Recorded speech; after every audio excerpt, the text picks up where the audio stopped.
point. It was hilarious.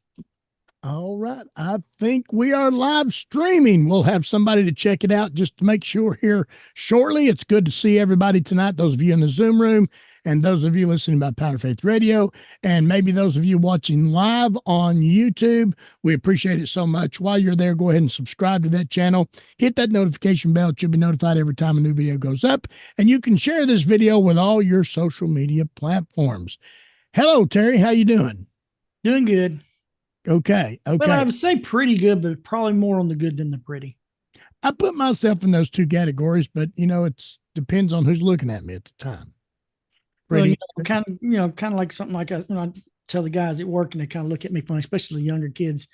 They'll say, how you doing? I says, well, I'm doing pretty good. It's another day in paradise without the umbrella drink. There you go. All right, Terry, would you like to welcome everybody in the Zoom room? And I'll get ready tonight. All right. Get plenty of time. Greetings, everyone. And of course, here in the Zoom room, Scotty's down there poking buttons and hopefully not the wrong ones. Yeah, right. Keeping us all up and live and going. And we got Ronald and Sabra, Thomas, Chris, Will's back with us again tonight, and Veronica and Karen and Harold. Greetings, everyone, and also greetings to everyone that's in Power Faith Radio land, and all of those that's listening to us live on the YouTube channel, the Outreach Noah YouTube channel. Thank you for joining us this week. We had a little hiccup last week, which, that's one of the things that we do. Scotty does a lot of things well. There's some things that had to be done that he had to do in helping someone out, and that comes first. When we need to stop what we're doing to help someone else, we will do it in a heartbeat. We've had a couple of times over the last couple of years where that's happened, and it's not a problem. I'm just glad everyone joined us again tonight. I hope y'all are doing well. It's becoming fall time here, at least here in Tennessee.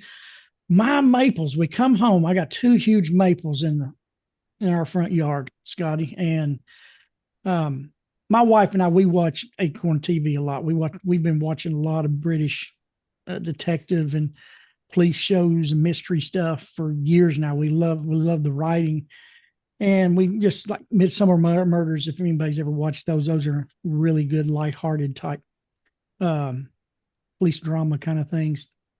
But we don't know that the English they named their houses. A lot of them named their houses. We always see the different names. And so when we moved in now here, we seen these 2 beautiful maple trees, and we moved in here about this time of year. It was September, November, around October, November, somewhere in there, about 3 years ago. I'm going on 4, I think. And the maples had turned bright yellow, and that winter and the winter after, we had some major bright yellow. I mean, they're huge. They're probably 100-year-old maples. They're huge.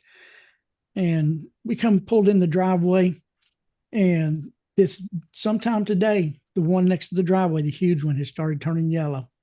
And because last year we didn't get it. I don't know the weather way it was last year. They didn't turn. They just fell.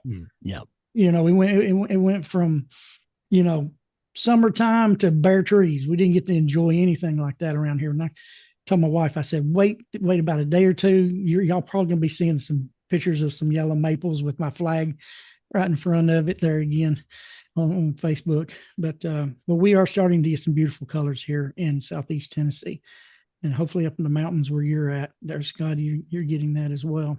Yeah. But anyhow, tonight we're going to continue on our discussion of the way of the land, Genesis chapter 6.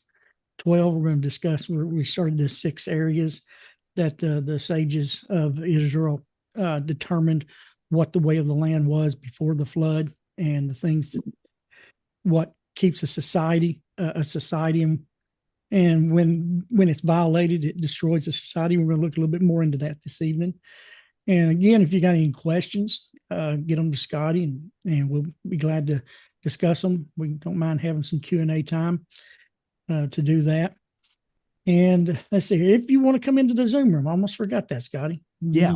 You can go over to the Simple Walk, and also over to Ronald's Australians, New Zealand.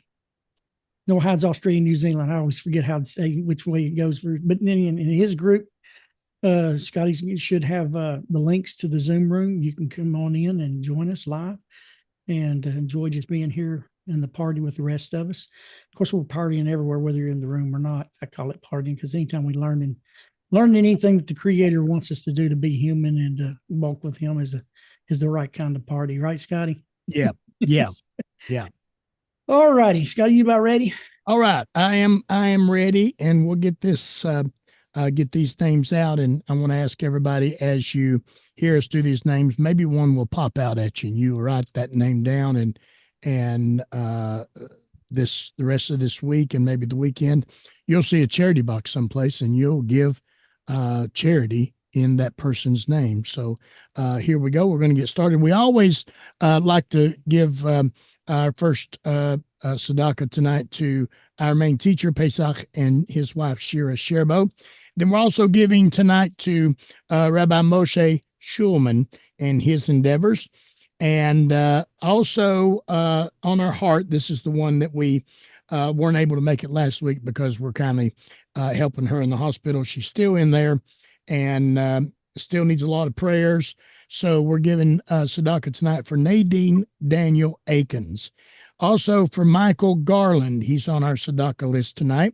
And also Christina Hall, I think she's getting better, but we felt the need to keep her on our tzedakah list tonight. Also Chrissy Seaton. Have you talked to Chrissy lately, Ronald? How's she doing? I talked to her 2 days ago. Yeah, she's feeling really good. She's getting a little bit more active, but she's pretty much on top of the world at the moment. And all right. She said she hopes to start doing the occasional video for her YouTube channel again shortly. Not right full on, but I suggested a couple, once a fortnight or something, to start with, ease back into things. So, yep, things are looking good there. Great. Glad to hear it. Also on our tzedakah list tonight is Katie Rivers is on our tzedakah, and we still have Jeremy Kibbe on our tzedakah list tonight. So remember Jeremy Kibbe. Also Hudson Grisham is on our tzedakah list tonight, and also Kara Helton is on our tzedakah list tonight, and William and Tina Lyons on our tzedakah list tonight, and Harleen Hool is on our tzedakah list tonight. Now, I think I'm getting these names. I hope I didn't write them all bunched up here, so you'll have to help me. Jennifer Brigham. Did I pronounce that correctly? Jennifer. Brigham. Yes, she is on our, thank you so much. She is on our tzedakah list tonight. Ronald, you're on our tzedakah list. We have you still on there. So I know you're getting better looking each day. It depends on who you ask though. But if you're asking me, you look better every day. So how are you doing, Ronald? Yeah, I'm pretty good at the moment actually. So I'm thankful for that. Okay. And now we talked about your sister. Tell me, I wrote her name down here, but you know how good I am at reading my own writing. So give us your sister's name, full name, and how's she doing? Diane Bankier. See, that's the part I had trouble with right there. Yeah.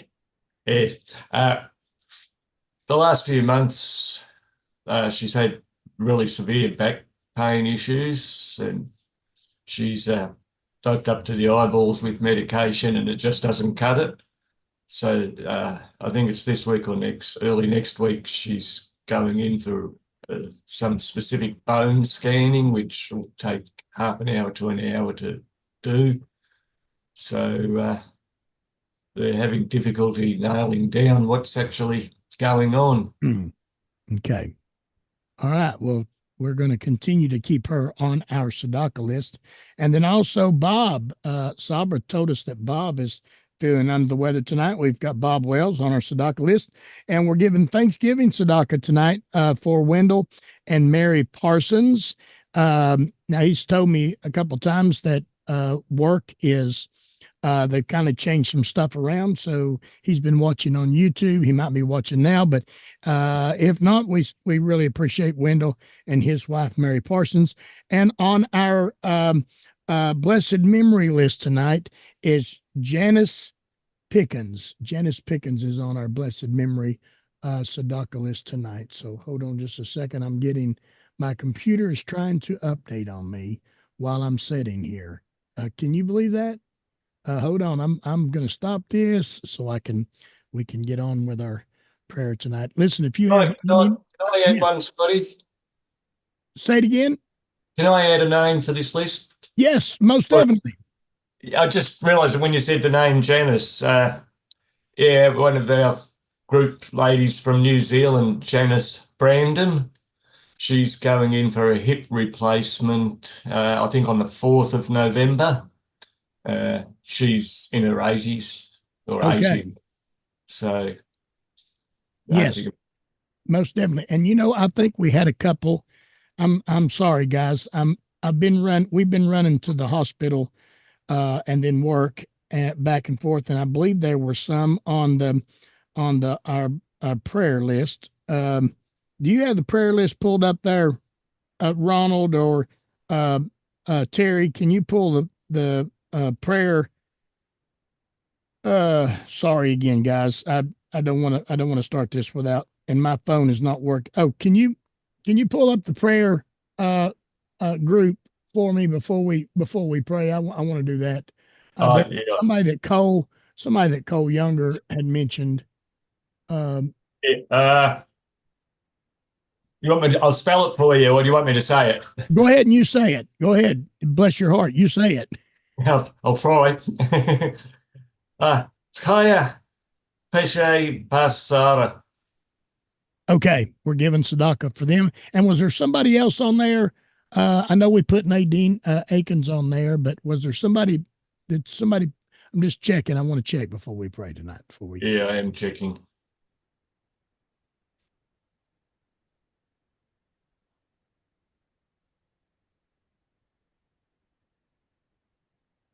That was probably it. Go ahead. Pamela Steffi. That's who I had in my mind. We're going to give Sadaka for her right now. Thank you so much, Ronald. Thank you so much. We get some more, we'll try to, but there we go. There we go. Now we're going to pray. Help us pray, if you would. Hear our voice, Adonai, our God, Father of mercy. Have compassion on us and accept our prayers with compassion and favor. For we know that you are a God who hears prayers and supplications. You are our King. Do not send us away empty-handed. Favor us and answer us and listen to our prayers. Amen. I want to tell you one thing real quick before I turn it over to you, if that's okay. That's good. We've been kindly reading to early in the morning. We've been going in and visiting Danielle Akins, and we've been taking our Tehillim in. And so yesterday we went in kindly early, and she was asleep, and I didn't want to wake her up, and so I just started reading real silent a chapter in Tehillim, and I thought she and I was just the only ones in the room, and I was just reading real silent. Well, then she woke up, and then she said, "Hey there," and I thought she was talking to me, and I said, "Hey," and then this nurse behind me said, I didn't want to stop you. It was just, I didn't want to stop you. That was wonderful. So anyway, keep them in your prayers. All right, Terry, are you? I guess I can be. I know you've had a very hectic and time consuming last couple of weeks. Is there any questions or anything from last week, or not last week, but the week before? No, when we were discussing social etiquette and stuff. No, everything seemed to be okay. But I wasn't going to add this, but can I add something about our week that Andy and I've been doing? Yeah, for about a week and a half now. We wonder sometimes, and Andy and I have talked about this. we've kindly maneuvered our life around someone who at one time we didn't know, and then we knew as friends, and now it's almost as if they are family, probably are as close as family. And we wonder how this happens. Is this a mandate from the Creator? Is this a um, compassionate heart? What causes us to? I'm trying to say this without crying, okay, Terry? So, Oh, I know. what causes us to change our lives to focus on one and pour our hearts and our minds and our spirits to get one through these times? The doctor came in on the first day she was in there, and he said, I only have two things in my mind. My two things that's why I'm here, to save your life and to save your feet. And her feet are going through the motions of change. We're still praying for that.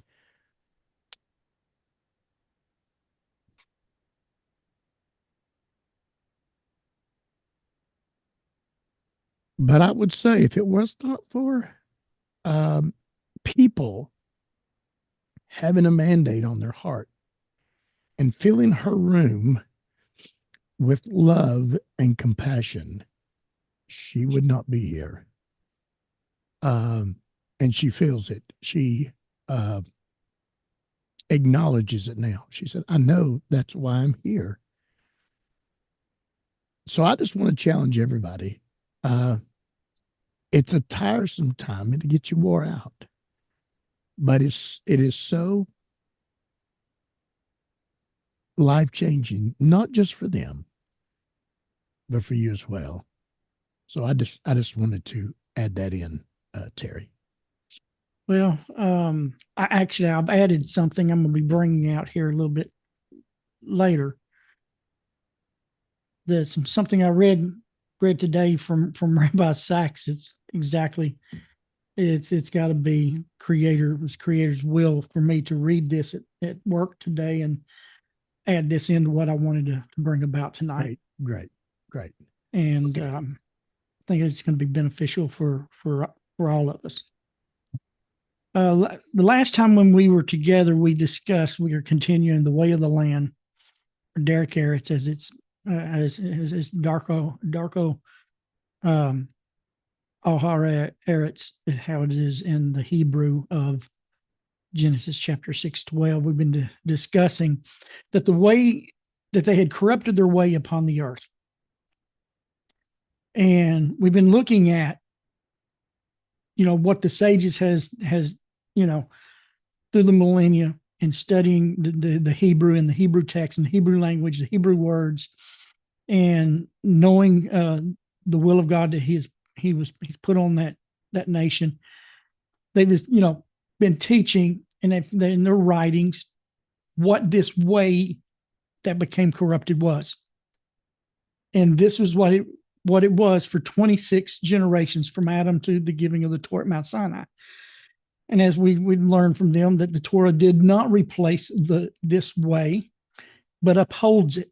So therefore, it is still from the first day that Adam took breath to this day today, this way that the generation of flood that corrupted is still the way the humanity is to live by, and the Creator judges us by.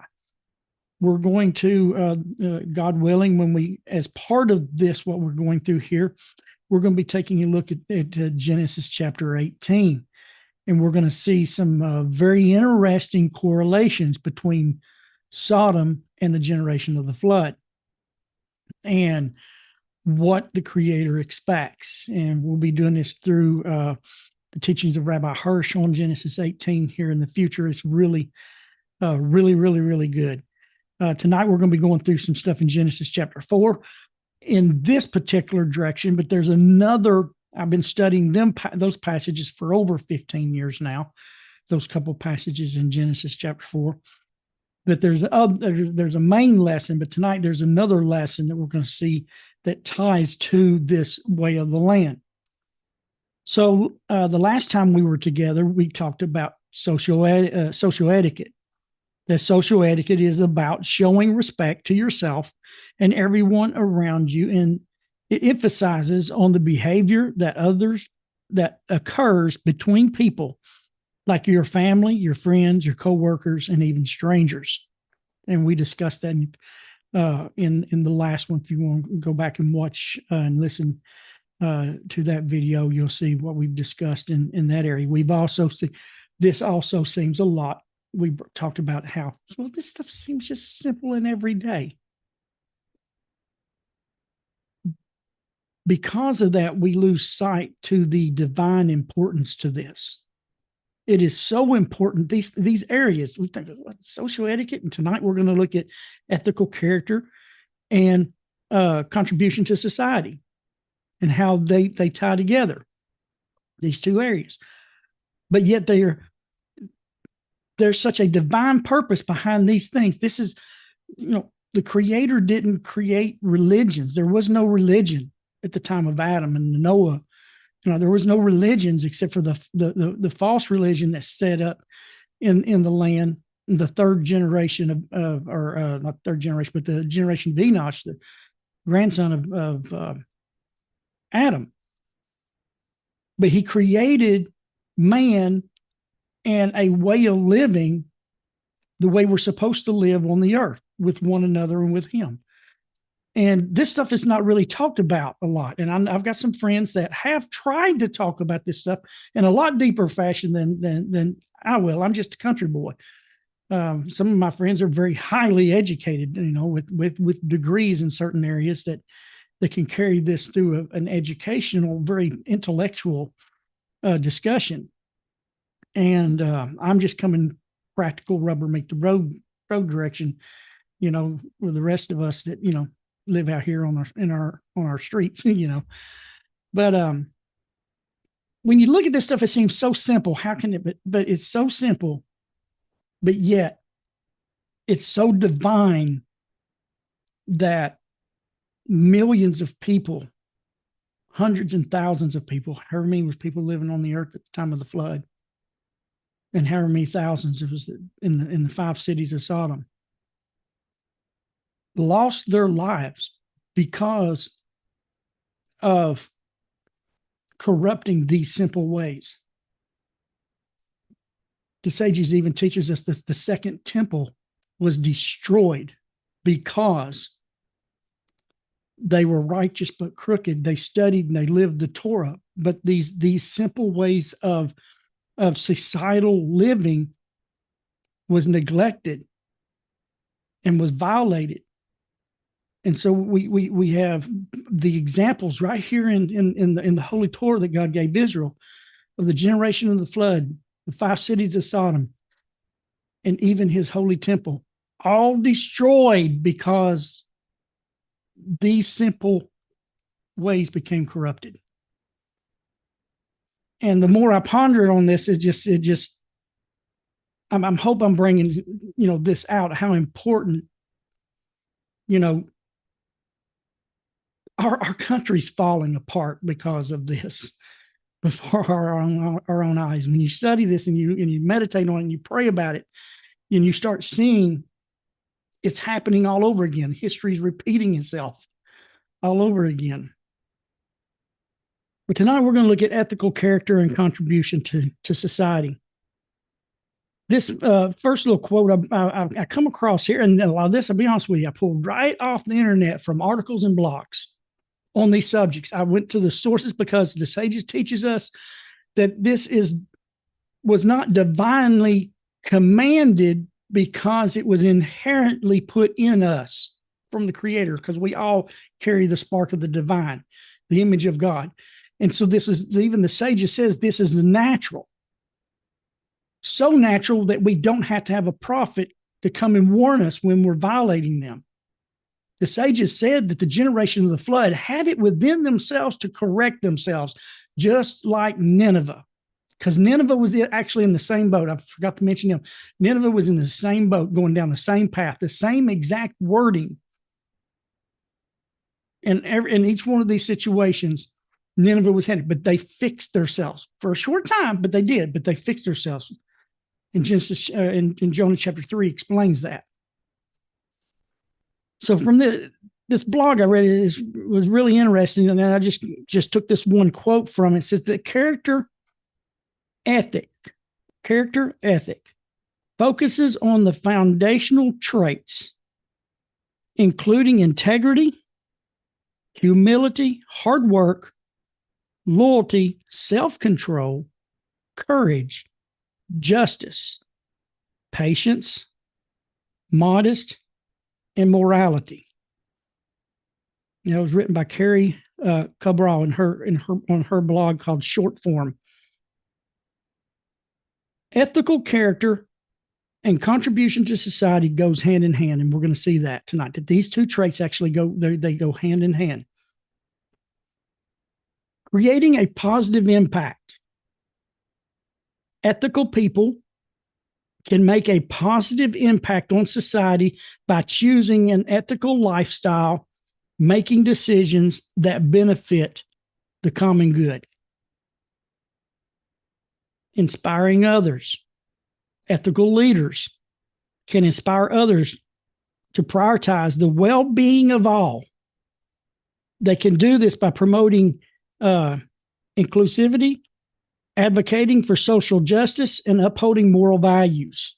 Again, all this seems so simple. Almost so high school, social studies, however you might want to put it. Strengthening organizational culture. Ethical leaders can create a strong sense of community within their organization by setting a positive example for employees. It's interesting. The coworker I work with, Rick, who's a small backwoods Baptist pastor, and he's in his late 60s, just now fixing to retire. And we were talking about some time when he worked for a corporation in outside sales, and we actually was talking to how the company he worked for fostered personal development. That there wasn't it wasn't like the managers was above the employees. They got down in the trenches with them. And if employee was struggling in certain areas, they helped them improve themselves.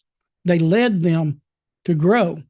And it was interesting how he was telling me how that company was. Very few people ever had to get rebuked because it had become a community within that small, that business he was working with. And I believe what they've done is they sold bearings, and he was in outside sales and bearings. And we're talking about bearings for big factories and big plants, like nuclear plants and stuff like that. But this company he worked for fostered community with the way the leaders got down and actually led, and not, tried to be tyranny over them and pushing them. And if anybody needed help, they would help them achieve their goals. And that's what we have to learn to do with one another. Improving how we live. Ethical behavior can improve how we live by reducing stress and enriching our lives and the lives of others. And I've noticed, some of the company, we all have people that we've hung around with, especially in our youth, and how the company that you keep can affect your stress and can affect how rich a life that you live by finding people of ethics and morals to be around can actually be healthy for you.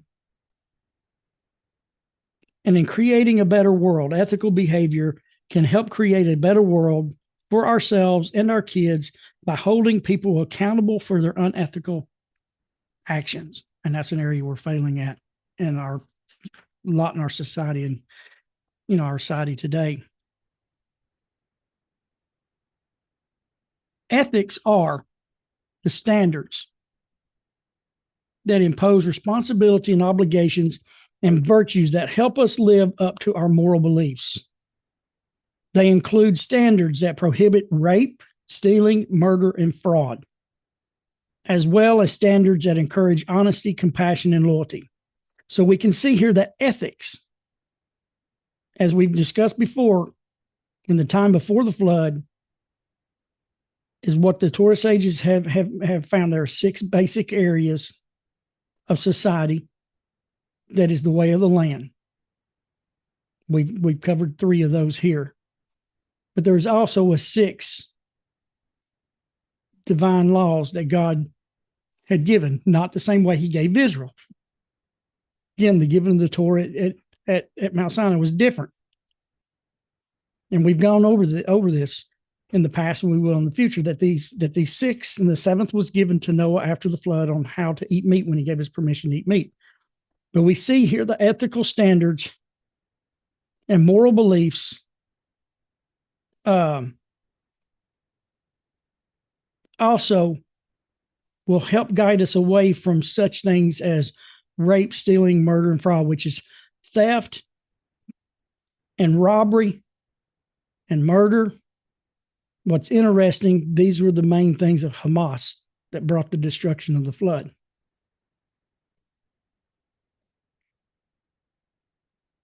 When a society, when we get into Genesis 18, one of the things Rabbi Hirsch says is when a society's morals begin to fall, it leads to the destruction of the society.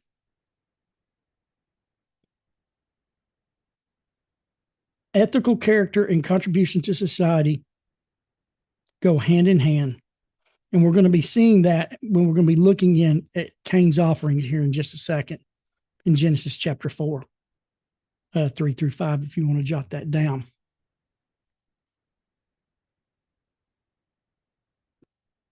Today, when I was having my break at lunch, I'd taken this book with me. I hadn't picked it up in a while because I'm generally reading about 5 or 6 books at the same time. This one is To Heal a Fractured World, The Ethics of Responsibility by Rabbi Jonathan Sacks of blessed memory. He was a very beautiful person. He was the chief rabbi of Great Britain. He was, I guess, what you call knighted by Queen Elizabeth. His actual official title was, I think it was Lord Rabbi Jonathan Sacks of Great Britain. He was a very beautiful person who passed away a few years ago.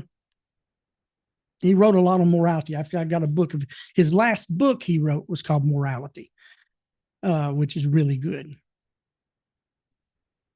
But in this section here and I was thinking about today after I read this, here sometime in the future, I would like to go through this chapter because it's really interesting. It's on charity and justice.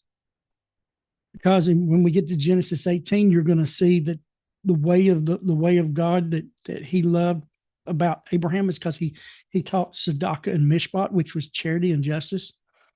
So this is out of that chapter. And I kind of like to maybe take some time and go through. Since Scotty is Mr. Tzedakah, this would be something I know he would really enjoy because of some of the things he talked about tonight. But I read this today and I wanted to bring it. And here Scotty brings out what he did while we go. And I'm just like, okay, it just was meant to be to bring this out. But on the subject of charity and justice, Rabbi Sacks brings out, I'm just going to quote a few places here. He says, we worship God not only in prayer, but also by how we act in the world. Again, if you think about the generation of the flood, what was corrupted? The corrupted was how they acted in the world. We worship God not only by prayer, but how we act in the world. And we've not been raised in a lot of our religious backgrounds to understand that the way we act is just as great of serving God as prayer. singing praises, having a worship service. But the way we act toward one another is as much as important as a service of God as prayer is. He goes on and says, we worship God spiritually. What you think about this? You might want to write this down. I'll read it real slow. We worship God spiritually. This comes from a chief rabbi. By helping his creations physically.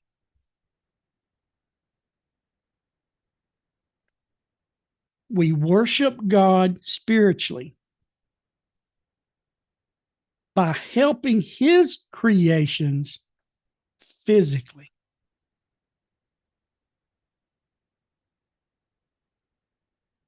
To know God is to act with justice and compassion, to recognize his image in other people, and to hear the silent cry of their needs.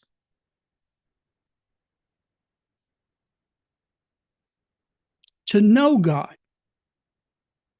is to act with justice and compassion, to recognize his image in other people,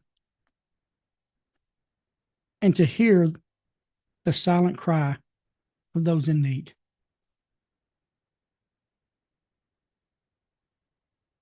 And Scotty, you're going to like this. It's toward the end of the chapter on tzedakah, on charity.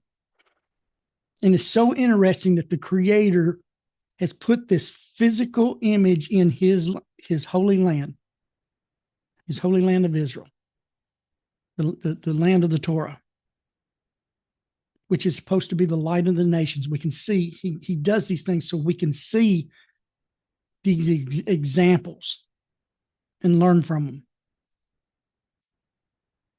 A later Torah sage noted something strange about the geography of the Holy Land. There are two seas in Israel, the Dead Sea and the Sea of Galilee. The latter is full of life, fish, birds, vegetation. The former, as its name suggests, contains no life at all. Yet they are both fed from the same river, the Jordan. The difference, he said, is the Sea of Galilee receives water at one end, gives water out the other. The Dead Sea receives but does not give. The Jordan ends there. To receive without reciprocating is a kind of death. To live is to give. This was a physical, everyday, present example within the Holy Land to the Jewish people on the importance of when I read this was my picture, because it's the same river, one Jordan flowing through two.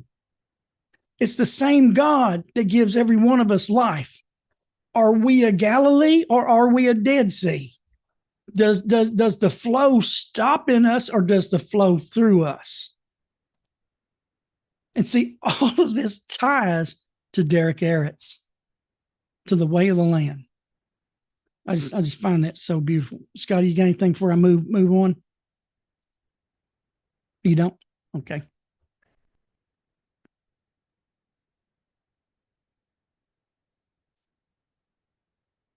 Now we're going to take a look at something very interesting. Like I said, I've been studying these sets of passages for almost 15 plus years. And I still learn something all the time. When I thought that there could not be anything drawn out of it, I'm having a conversation with Chris one night, and we're talking, and we were talking about this and how important this stuff is that we've been learning. And then this thought hits me, and I go over and we start discussing, and I'm like, I'm serious, for over 15 years, it's been a constant. I mean, how much can you get out of a few passages, 4 or 5 verses? And it just keeps, it's the Torah. It's life. It's living. It gives and it gives and it gives. And, so tonight we're going to look at Genesis chapter 4, 3. Actually, we're going to finish up in 7, but the majority of it will be 3 through 5. And I'm going to read that straight through out of the Chumash here. In Genesis chapter 4, verse 3, and it says, "Now it came to pass at the end of days." And the Hebrew there is yom yom, means days of days. And it means a certain period of time as well that I'm not going to get into. It's not for the purpose of tonight, but there was a specific time that the sages sees that this actually happened. That Cain had brought the fruit of the soil, an offering unto the Creator. And Abel, he too brought of the firstling of his flocks and their fatness unto the Creator. And the Creator turned unto Abel and to his offering, but to Cain and his offering he did not turn. And it is agreed that Cain was exceedingly in countenance fell, and the Creator said unto Cain, "Why are you angered? Why are you is your countenance fallen? Is it not so that if you improve, it'll be forgiven if you do not improve? However, the entrance, sin is lying for you and is longing for you, but you can rule over it." Now, the verse 7 and stuff we'll talk a little bit about tonight, but I've got a whole thing there that breaks down that verse word for word that I want to get to in a later time. Well, what we're going to learn is there's been a lot of messages that's been given about the offerings of Cain and Abel, and they've been pretty much missed 99% of the time, because they give it from translation and what it looks like through translation instead of actually the Hebrew. And we're going to be looking at this, and we're going to see how this connects ethical character with contribution to society. Seems a strange place, doesn't it? Scotty, does it seem strange to connect ethical character and contribution to society with the offerings of Cain and Abel?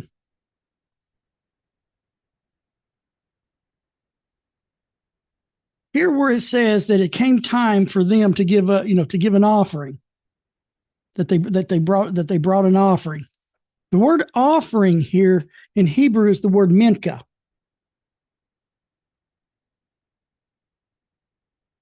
The word minka here means that the offerer submits to the leadership and authority of another, or acknowledges a lordship. This offering was a sign of homage, a gift that pays respect, praise, and reverence. That's what this was. This was an offering of praise, one of respect, offering homage to and the lordship of the Creator. Rabbi Hirsch says, idolatry has not yet existed. He notes that the offerings that we see here predates theism. They are as old as mankind and are a natural expression of human thought and human emotion. It's natural for us to want to offer up something to the Creator, to pay homage unto Him, and to show reverence unto who He is, the giver of life.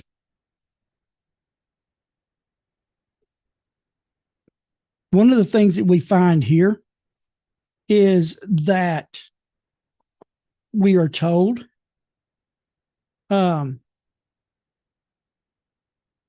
Abel brought an offering as well. But he says that the Creator turned to Abel in his offering, and to Cain in his offering he did not. And so Rabbi Hirsch says here in this account of the very first offering shown to us in the Torah, that the offering, that we find the offering that is rejected beside one that is accepted. One's rejected and one's accepted, side by side. Rabbi Hirsch goes on, he says, everything depends on the spirit in which the offering or the prayer that is offered. Two people can bring the identical same offering, offer up the identical same words of prayer, but yet appear unequal in the eyes of God. This is made clear in the story that the brothers brought. They brought their offerings. It says the text does not tell us that God turned to the offering of Abel, but to Cain's offering he did not turn. There's been sermon after sermon about what was brought. Abel brought the flocks, and Cain brought from the ground. But that's not what this message is about. It's not what they brought.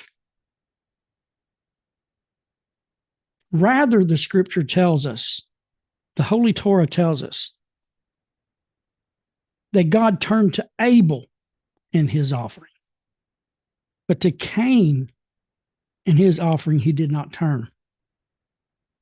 The difference is not found in what each one brought to be offered, but in the personalities and the character and the ethics of the offerer.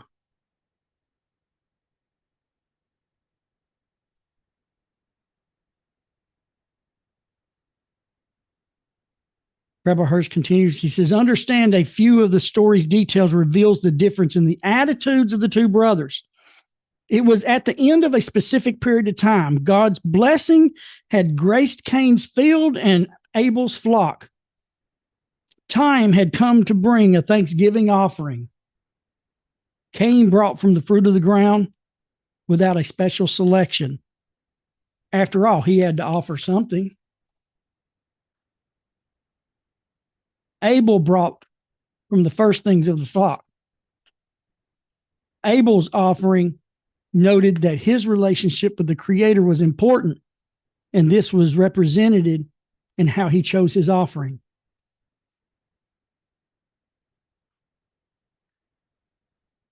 In Genesis 4:4, it says, and Abel brought himself as well. This denotes that Abel's offering was a surprise.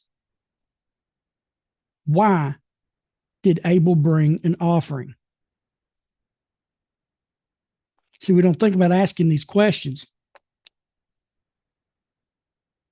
But there was culture and tradition that had to be followed. In the biblical tradition, the task of the firstborn, which is Cain, in Hebrew it's called the Bakor. The firstborn does not bring an offering for himself alone. It was his responsibility to bring offerings on behalf of the family in the house. That was his responsibility. So we see Abel seen this attitude that Cain had, this unethical way of doing things. So according to Abel's response to Cain, Cain's ethical character and how he went about bringing the offering did not represent Abel and his relationship with the family and the Creator. This was the society that he lived within. Cain's ethics did not represent the common good of that society. So now we see here, ethics and in the community involvement, how they go hand in hand. Because of Cain's ethics, being the firstborn, his responsibility, he was slacking, he was unethical in his choice of offering. He knew he had to bring something, so he brought something. Didn't represent Cain, the second born. So he brought the offering to represent his relationship with God in the family. And so the unethical character of Cain affected the society that was at hand, even though it was a family at that time. It still affected the family. What we have here is how one ethical character, or the lack of, impacted his society. By his flawed character, he was not able to properly contribute positively to his community. So right here we see this issue of ethical character and contribution to society, all we hear in Genesis chapter 4 with the first family. This gives us an example of how the society would be as it grew.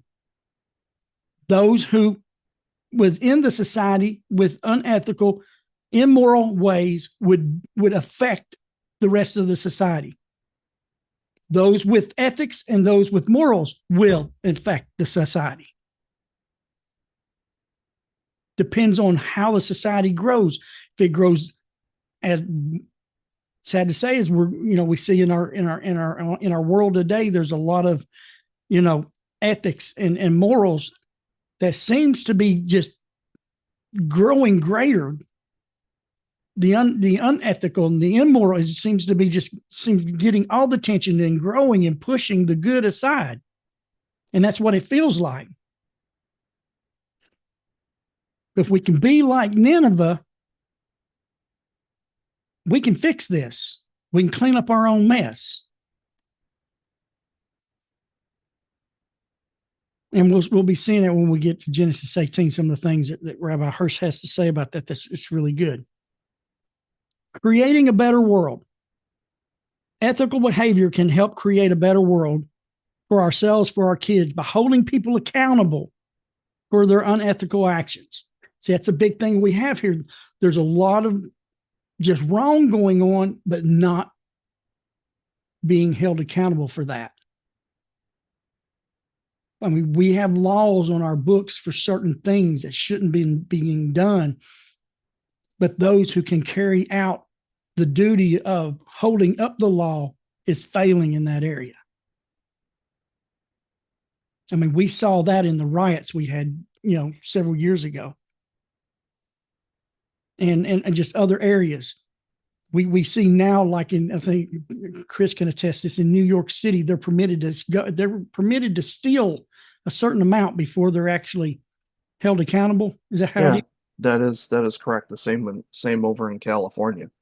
It's like, isn't it like $900 or $1,000 or something like that? If it's a misdemeanor, they really don't do anything. Right. Ethics are the standards that impose responsibility and obligations and virtues that help us live up to our moral beliefs. They include standards that prohibit rape, stealing, and murder and fraud, as well as standards that encourages honesty and compassion and loyalty. The decline of ethical moral behavior and standards, which are found within these 6 areas of the laws of the land, or the way of the land, or derech eretz as it is in Hebrew, and the 6 commandments of the Sheva Mitzvahs, is what brought the destruction of the world in the generation of the flood.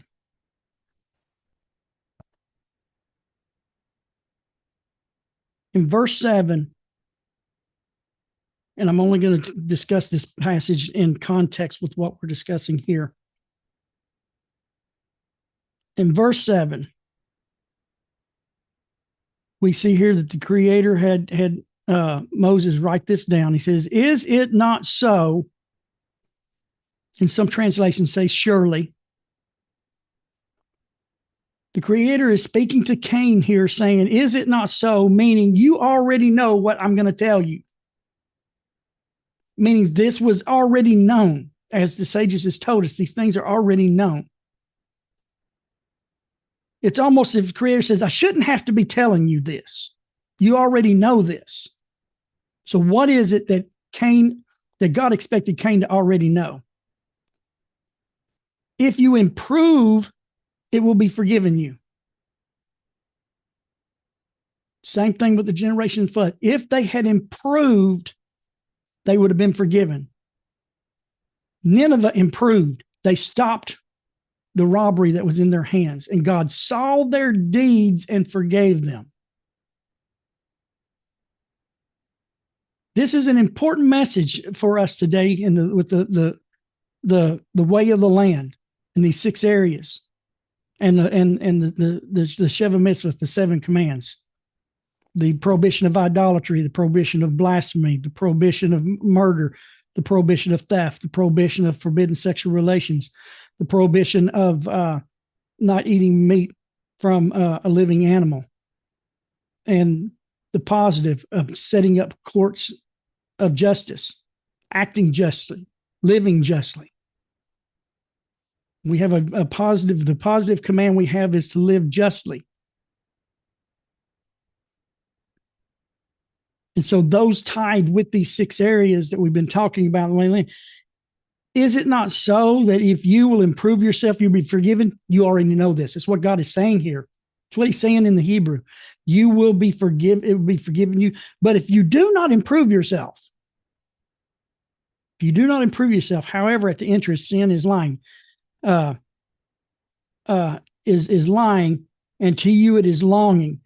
Understand, and I'll be explaining this later in the Hebrew, this does not mean sin is laying there like an animal waiting to encroach on you. It's totally different from what we've been taught there. Basically, if you don't improve yourself, then what you have left is sin. Sin means missing the mark, making the bad decisions, the wrong decisions. And that's what we have at the generation of the flood. That's what we have later on in Cain's life. He made a wrong decision by doing the first murder. He chose not to improve. And so it was true with what God said. Your bad decisions are going to be waiting on you. But the last word that the Creator says here, he says, but you can rule over it. And it's even that ties to the first thing. You already know that if you improve, you'll be forgiven. You already know that you can rule those bad decisions that's laying there waiting for you. You can rule those. You can conquer that. He's telling him, you already know you can do this. Now it's up to you. Improve or don't improve. And these decisions affects the person. These decisions affect the society and the communities that we live in. So yes, ethical character affects community involvement, positively and negatively.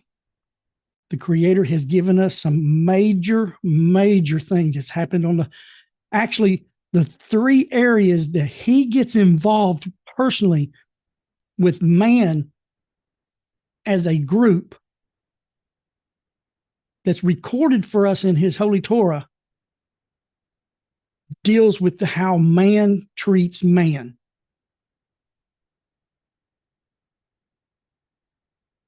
And this is why it's so important that now this is what we're learning, that this was the way that became corrupted. The way that became corrupted was the treatment that man was giving one another, how we were treating one another, how we were disrespecting the image of God and the individual persons. And so, yeah, a week ago, 2 weeks ago, as we were discussing this issue of ethics and community involvement, that it was there. It started with Cain. Our basic element of understanding, one of the beautiful things that the Torah sages teaches us is where something is first mentioned in the Torah, its base understanding is there. It can't be changed. You can build on it to understand it, but nothing can change its base understanding. So here we have right here in Genesis chapter 4, conversation with Cain, is we have this whole issue here of ethical character and contribution to society, all wrapped up. We also have our first one where we were dealing with social etiquette is tied to this. We'll see that every one of these 6 areas connects to Genesis chapter 4. And again, there's even more teachings to share with you on Genesis chapter 4. We'll come back to later, and we'll go right through all these passages again and learn from them in another contextual way. And Scotty, any questions, any conversations there? I know we're running right at 9:00, but it's just keeps unfolding and unfolding what the Creator has before us, what's always been here before us since the time of Adam, how we're supposed to live, how we're not supposed to live. Nothing has changed. A lot of religions have been created to try to replace this system, but you can't replace a system that's as eternal as what God gave us at the beginning. And we will be learning this in the future as mankind, like Isaiah chapter 20, chapter 2 talks about, when the nations will come to the mount of God and say he will teach us his ways and we'll walk in his paths. And this is what we're going to be learning here, and here in Genesis chapter 18 as well, will be these exact things. That's never changed. God said he's never changed. He's never replaced this. He gave the Torah system to Israel to uphold it. So we can look at Israel. We're supposed to look at Israel and see how all of this is working. When they're living according to the Torah, the way they're supposed to live, then we learn how we're supposed to be learning as well. Not what they're doing in rituals and things that God's given them, but how they are living with one another and reacting with one another. It's supposed to be our example. Yep. Go ahead, Scotty. No, it's a great teaching, great understanding. There is a little conversation going on that I want to kind of bring into the picture. Someone has, recognizes, several people recognizes that religion does not teach this. Well, hold on. Can you say? Yeah.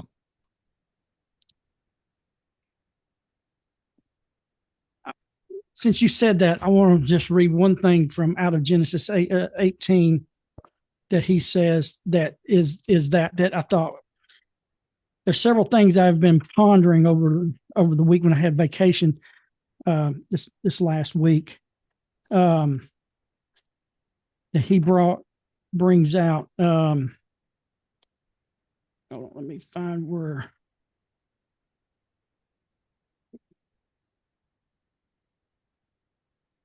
He brings this out, and I thought this was very, very interesting. He says, just cutting in the middle here, the educational goal is not religious faith. We're talking about this is a great rabbi 200 something years ago, lived in Germany. The educational goal is not religious faith, but observance of the commandments. Sometimes reason too will compel a person to do justice, and fear will move him to perform an act of charity. And despite all of the religious faith, and he's talking about all religious faith, people still can become evil and sinners, exploiting charity and justice for their own gain, committing crimes under the pretext of what is just and right. Yep. So it's not on religious faith, but it's these observances of the commandments, the things that guide our paths. And I know, and I know in our heritages that we grew up in, commandments has a negative term. It says, that the commandments are this, the commandment this. Well, you got to listen to who's talking about that. It's misled millions of people in understanding the purpose of God's commandments. The purpose of God's commandments is no different than when a mom tells her little son, don't touch the red eye on the stove. It's going to hurt you. These things he's given us, God is only telling us, don't do these things because it's going to hurt you. Mm-hmm. It's going to hurt my world. It's going to hurt the society that I would love to see you living in. That's what they're for. They're the rules that guide society in a very, very beautiful path that God would love to see man living by, not to constrain us. They're not there to stop us from doing something that we would want to do. They're there to stop us from damaging ourselves, damaging those who we love, and damaging the world around us, be it humans or be it even the earth. But go ahead, Scotty. No, that goes right along. That's one of the things they were talking about. One of the conversations going on is that, you don't hear things like, I have the ability to overcome this. I have the ability to make decisions that will change my life. And, if you don't have that in you, you can always blame the bad on something else. And you can, and so that's a thing that I think people need to, the people that are out there preaching messages that you can't overcome sin, that you need something special, they're holding you in spiritual bondage, because the Creator who made you knows a whole lot more.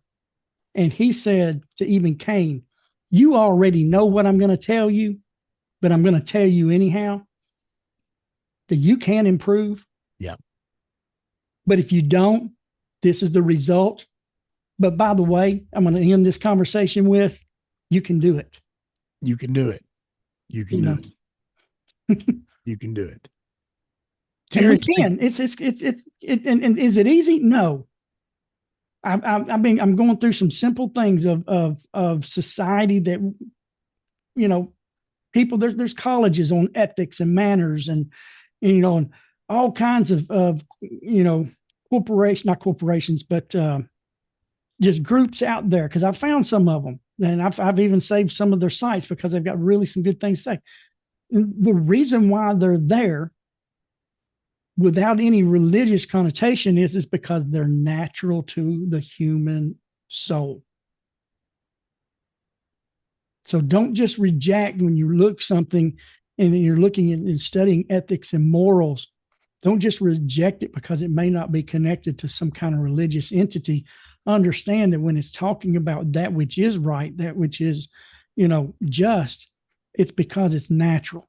It's natural to us. That's what it's supposed to be, because God created us in his image, and in his image is that which is just and right. Yeah. Go ahead, Scotty. Okay. I got, so years ago, I taught this class, and it came to my mind while you were bringing this out and some of the discussion that was going on. A lot of people look at what the Creator, and I'm going to put this kind of frank, how people look at this today. The Creator has told us these commandments. And I remember in this class, and I just jotted down a couple of things. Yes, he might have given us these commandments, but he revealed our responsibilities. And then once we see that, they can become our testimonies. Exactly. So I got one more thing to throw in. So, I look, a lot of people think I have fun all day long. They just think and I have times of bouts of worry and I'm not going to give it all, but I have downtimes, and You have life that happens. I have life that happens. And I can dwell on that and miss an important aspect of my day. A day is like I jotted this down real quick. A day is like a tapestry. As it's unfolded, it's revealed. We can look at the colors that we don't like, but they're only there to reveal the colors that we do like. And once they are revealed, we don't look so much at the colors we don't like. So I just thought I'd throw that in. That's kind of like Rabbi Singer just gave it's a short clip that he's got. And if someone want to watch it, this is a whole nother subject. I'm going to open up a can of worms right here, Scotty. But we can talk about it later, but this is connected with what you just said. A caller, they take in questions. A caller had called in and asked him, and he's like, Rabbi Singer, he's a great rabbi in Jerusalem. He's been chief rabbi of the Indonesia in the past. And Scotty and I, we got to meet him personally when he came to visit. We had a gathering here in East Tennessee a couple years ago. And a caller called in and asked the question, and he speaks from the Hebrew. I'm not going to give everything here. If you want to go and find the video, you can. It's like just a few minutes long, not very long at all. He talks about Satan and the demons. And that's another whole subject. I'm going to be honest with you. I'm cranking the can open right now. I'm cranking the can open right now, but the main religion of our land has got it wrong because their teachings comes from Greek and Roman mythology, not the Torah. The person asked, what was the purpose of demons? And his message was so amazing. He said, without them, God created them. Isaiah, where he says, I created everything, good and evil, darkness, and light. And, he says, I created everything. God made them for a purpose. They're not fallen angels.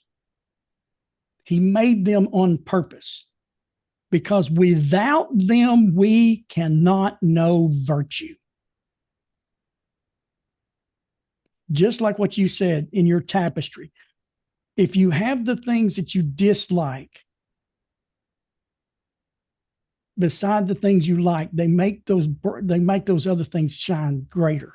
Yeah. You know what I'm saying? He said, without them, we would not know virtue, that they're actually doing a good job, not an evil job. Right. They're doing a good job that without them, we wouldn't know free will. And without that, we wouldn't know what virtue was. Right. Because if everything was just good, we would not know virtue, the value of virtue, the beauty of virtue. And I'm just, that was a little bitty piece in there. Probably opened a can of worms right there. In the future, your email is going to get flooded, but hey, that's fine. Yeah. We got big boy britches on. We can get in the trenches and we can look at this together and study it out in the right format. But without the darkness, we wouldn't know what virtue was. And it's sad that some people choose the darkness. Yeah.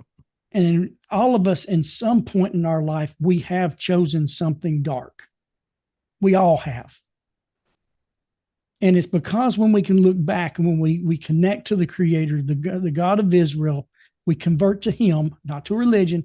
We convert to the God of Israel, just like Naaman done, 2 Kings 5, when he accepted the Creator. The God of Israel is the only God. When we connect to Him, then those things which was dark in our lives, in a way, illuminates this positive. Yeah. I love what Rabbi Brody teaches. He's a great Breslover Jewish rabbi. Amazing. I've studied. I've got a lot of his teachings right here. Rabbi Arush. And it took me a while to grasp this. And once you do, it is amazing. He said that we can take our sins and turn them into merits. He said, any sin that brings you to repentance, any sin that brings you to connect to the Creator is a merit.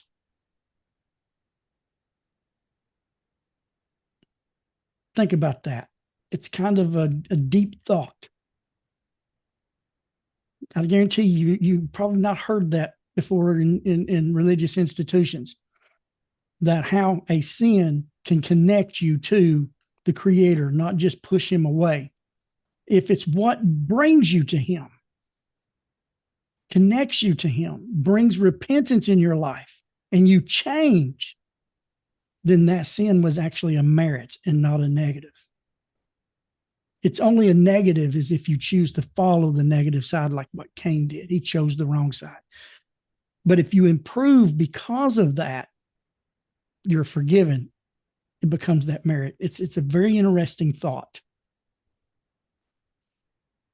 Hope that helps, Scotty. Yeah. Yes. I know. I probably opened up some worms there, but No, worms are good. You know why? Because you can go fishing. You can go fishing. All right. All right. Well, Terry, I'm going to bring us to a close. So Terry brought up about the email.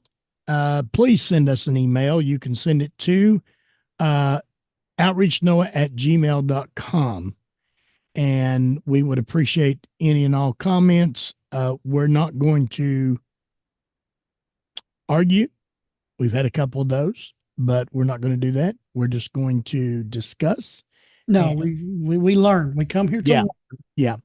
And those of you listening by Power Faith Radio, we thank you so much for coming this way tonight.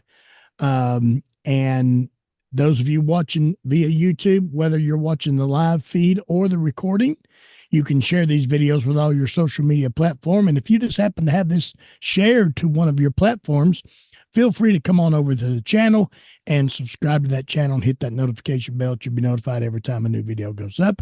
Now, Terry's going to kind of do some things to the video, and he will share that in our Facebook page. It is called A Simple Walk. And that's what this is, a simple walk. And you can go over to that Facebook page, and there you'll get the links. Oh, yeah, go ahead, Ronald. Joe has asked on YouTube, where is that text again? Which one? I would say it was the one you just read where you said something about chapter 18. Oh, this was in the commentary of chapter 18 that Rabbi Hirsch talks about. Are you talking about that where I read where hold on here. Go back a page, I think. Where he just says that the educational goal is not religious faith, but observance of the commandments. It's in his discussion of in one of the passages in Genesis 18 that we're going to get to here in the future. In this series, it's going to be in this series that we're doing probably in the next couple of weeks. She's just put the word singer there, so I don't know what that means with a small s. Oh, it's talking about Rabbi Singer. No, I don't know. What was the text that he said that you quoted on God created good and evil? Could that be what you was talking about?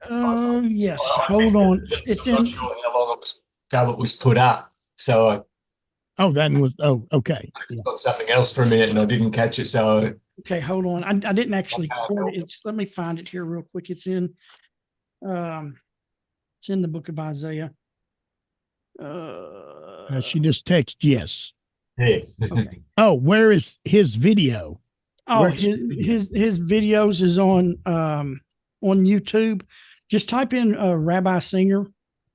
Just like you said, his name's Tobias Singer. He works with William Hall. If you'll hold on just a second, I'll go get they're on YouTube, right?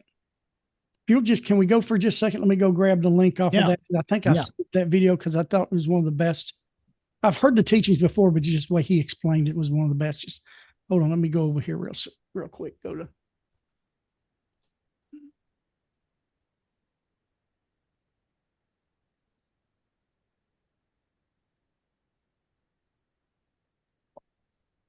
Find it. Yeah, I will here in just a second because I saved Okay. it in one of my group things. Let me find it here. Pretty sure I saved it. Yeah, right here it is. It's only like 17 minutes long. Let me. Jelly roll. I hope that don't get us in trouble on that. I tried to not play that. You can put that over on in the chat, in the YouTube channel chat. Okay, hold on here. Let me see. Okay, hold on. Let me. I I've got think that. you I can got that apply it. copy there. Now let me go over here and.